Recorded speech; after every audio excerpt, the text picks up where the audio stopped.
welcome into Texans today, everybody. I'm your host, Jeremy Chuggs, and quick disclaimer, wasn't feeling really good today, was dealing with some headaches and migraines, so I know the video is coming out a little later than usual, but I still wanted to bring y'all the Texans versus 49ers injury update that we got today. So I know it's a little bit late. I know we'll get in the comments, Jeremy, this came out a couple hours ago. I know. I just wanted to make sure I got my mentals right. Everything was good before I made my video today, so I still wanted to put it out, but if you're wondering why it's a little late, just letting you know, that's the reason why. Off day, wasn't feeling right, so let's get right into it, though, with this Texans and 49ers injury update, because we did basically get everything we needed going in to this Week 8 matchup. Houston going to be wearing their alternate jerseys, home game. I'm going to be live on Sunday. Game kicks off at noon, so be there or be square. Going to be live about 30 minutes before kickoff, so don't miss out on any of the action. And let's get going with this injury update for your Houston Texans. First off, kind of what we already assumed and what we would have known about the Texans going into this weekend. Two receivers, major guys out this Sunday. It's going to be Nico Collins, suffered that concussion up against the Seattle Seahawks on Monday Night Football, and he didn't return. So I didn't think that we would be able to see Nico Collins in this game immediately because he had to clear the concussion protocol. And since the Texans played on Monday, it's much tougher for him to clear that protocol throughout the week to get ready for Sunday because you have one less day. And he was obviously shaken up after the play in Seattle where he had to leave and didn't return for the rest of that game. So not a huge surprise, but still nonetheless a big blow to this Texans offense not having Nico Collins out there. And then Christian Kirk, still, dealing with that hamstring injury. He's going to be out as well. So either the Texans are going to crumble under this pressure on offense because they still have multiple key guys out, or we're going to see some young guys step up. We saw Jaylin Smith absolutely go off up against the Seattle Seahawks. I believe 4 catches for 77 yards. He looked really good in that Monday Night Football loss. We didn't really see much of Jaden Higgins, but I will say I did see him get open multiple times, and there was one play that kind of stuck with me from that game where Stroud just kind of airmailed one where Higgins beat his guy on the outside.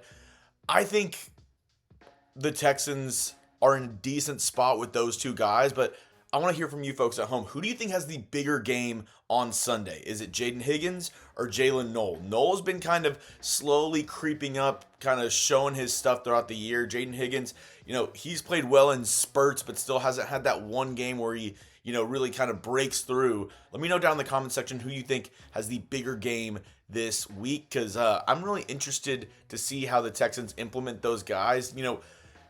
Braxton Berrios was still getting punt returns, still getting a good amount of the, snaps there for the Texans offense on Monday Night Football. And I think I speak for all Texans fans saying we would much rather see Jaden Higgins and Jaylin Smith in that slot. Some more injury news to go to.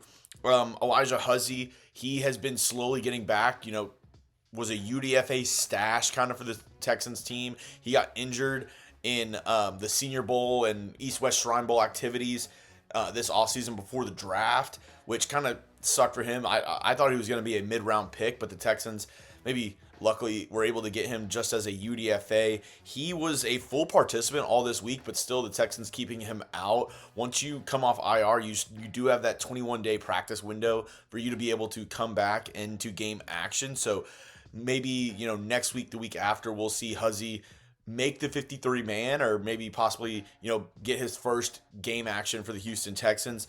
Questionable Denico Autry, which he played this past week. He got that big right before the half. He was the one who blocked that field goal and I thought played pretty well in his first game back, but, was full on Wednesday, I believe, and then went to limited and is now questionable with that knee injury. And then, didn't participate on Friday, today, the day I'm making this video. And then also questionable Jaylin Smith, who had been a full participant up until today, then was a limited participant, the Texans' third-round pick out of USC. I want to, see him get out there and see him, help out in this secondary, add some depth to that unit. Because, Kamari Lassiter, Derek Stingley, they played well, but behind them still there is big question marks for this Texans secondary. Other guys who were limited on Friday include Derek Barnett, Brendan Bates, the tight end, also Darrell Taylor, the defensive end, and Dalton Schultz, dealing with a shoulder injury as well. So all those guys limited on Friday. We're going to get into the 49ers injury report here in just a second, but got to give a quick shout out to the sponsor of today's video, that is PrizePicks. This episode is brought to you by PrizePicks. You and I make decisions every day, but on PrizePicks, being right can get you paid. And as I'm looking, I think I want to get a lineup in for some college football going tomorrow. My Mean Green actually play here in about 30 minutes, but I mean, a ton of projections that you can kind of add to your lineup going into tomorrow. They have Marcel Reed, the A&M quarterback, 218.5 passing yards. Arch Manning against Mississippi State, 210.5 passing yards. You can go more or less on those. Trinidad Chambliss, the Ole Miss quarterback who's played really well. They play Oklahoma tomorrow at 11, 238.5 passing yards. So all these guys you can add to your lineups. And I mean, not only that, but also basketball is back. I had a great turnout for my first, Rockets watch party that I've ever done here on the channel. Thank you to everybody who tuned in. But, I made a lineup for that game. That was a ton of fun going into double OT. They also have hockey. If you're a hockey fan, the start of, hockey just happened. You can add that into your lineup. They have, any soccer, tennis, as I'm looking right here. They still have baseball. I know it's, the end of baseball season. They have MMA, boxing, whatever you need. Basically, PrizePicks got you covered. So join the millions of users and sign up for America's #1 fantasy sports app today. Download the app, use code CLNS to get $50 in lineups after you play your first $5 lineup. That's code CLNS to get $50 in lineups after you play your first $5 lineup. PrizePicks is good to be right. That info will be in the comments and description of today's show. All right, let's look at the 49ers side. So they have five guys that have already been ruled out for this Sunday's matchup. Jake Brendel, the starting center, out. Defensive end, Yetur Gross-Matos, out. Other defensive end, Bryce Huff, out. That's big because obviously Nick Bosa has his injury. Fred Warner injured as well. So this 49ers defense is depleted. Wide receiver Ricky Pearsall, he is also out. So 49ers not without their share of injuries. Brock Purdy being one of them. And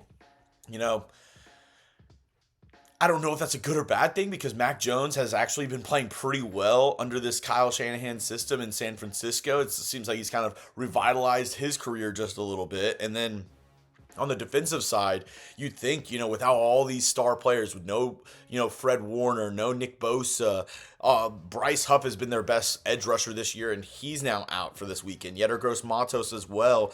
But Robert Saleh, he's just been able to find a way to get his guys to play really well. I mean, they were awesome this past week up against the Atlanta Falcons. And whenever I talked to Chase Sr., our 49ers host, he was mentioning to me that, his ability to still get pressure and design pressure and, hide his looks of, when he's going to bring pressure has been the key to this 49ers defense so far. And that Robert Saleh has done a fantastic job as the 49ers defensive coordinator. Remember, he was the 49ers DC, left for the Jets head coaching job, and then Denico Ryans was then promoted to the 49ers defensive coordinator. So Denico worked under Saleh during his time in San Francisco and probably knows good and well that Saleh is one of the best DCs in the NFL. Some more injury news to look at. Spencer Burford, tackle for them. He is questionable for this weekend. Luke Gifford, linebacker, and Deommodore Lenoir, the cornerback, they're both also questionable. And as I mentioned, this defense, they've still, survived and advanced this year with all these injuries. They've been able to, next guy up mentality, play very, very well. And same on the offensive side. And I think the key for this Texans team with Mac Jones, he's been playing really well for this 49ers team. I know he's kind of been on a roll, but at the same time, you got to make Mac Jones beat you. Christian McCaffrey had a massive week this past week in week 7 up against the Atlanta Falcons. And really kind of, you saw a vintage CMC game. He had 100 yards on the ground. He has almost 500 yards on the ground for this season, over 500 yards receiving this year already. So for the Texans to dominate or even, have a chance to win this game on Sunday, they got to stop Christian McCaffrey. That is going to be first and foremost for this D'Amico Ryans defense. And then on offense, with all these injuries, the 49ers will send stunts, and the Texans offensive line has had trouble picking those up this year. So I'm going to need CJ Stroud and this offense to really get their shit together and be able to pick up the blitz this week. Maybe establish the run a little bit more with Nick Chubb, Woody Marks. The 49ers have been okay against the run. They did well against Bijan, but besides that, they've kind of struggled a little bit this season. So if you can get Nick Chubb, Woody Marks going a little bit, that will help tremendously with this Texans offense. Obviously, this is a must-win game for this Texans team. They're wearing the H-Town alternates, and it's a home game. So hopefully, fans show out, get a little rowdy there, and give the team a little bit of a home field advantage. So I'm really looking forward to seeing what this offense and what this team can do after a disappointing Monday Night Football game up against the Seattle Seahawks, to say the least. But with all these injuries, it's going to be interesting on both sides, missing key players for both teams. So I want to see the young guys step up for this Texans team. Jaden Higgins, Jalen Noel, I'm looking at you. And I'll leave you with this. If you made it to the end of the day's video, go down in the comment section and let me know, what's your feeling like? What's your gut feeling going into this game? How do you feel about the Houston Texans up against the Niners? Do you think they have a good chance to win this game, or do you think this might spell the end for the 2025 season for your Houston Texans? Thank you for watching throughout the whole video. I know y'all are real ones. Appreciate everybody sticking around. I know, like I said at the top of the video, this video coming a little later than usual, but appreciate y'all for still tuning in. I will be live on Sunday. Don't miss out, 30 minutes before kickoff. So appreciate everybody for sticking in, and that's all I got for you today. So have a good one. Let's go Rockets, and enjoy your weekend. I'll see you on Sunday for Texans versus 49ers.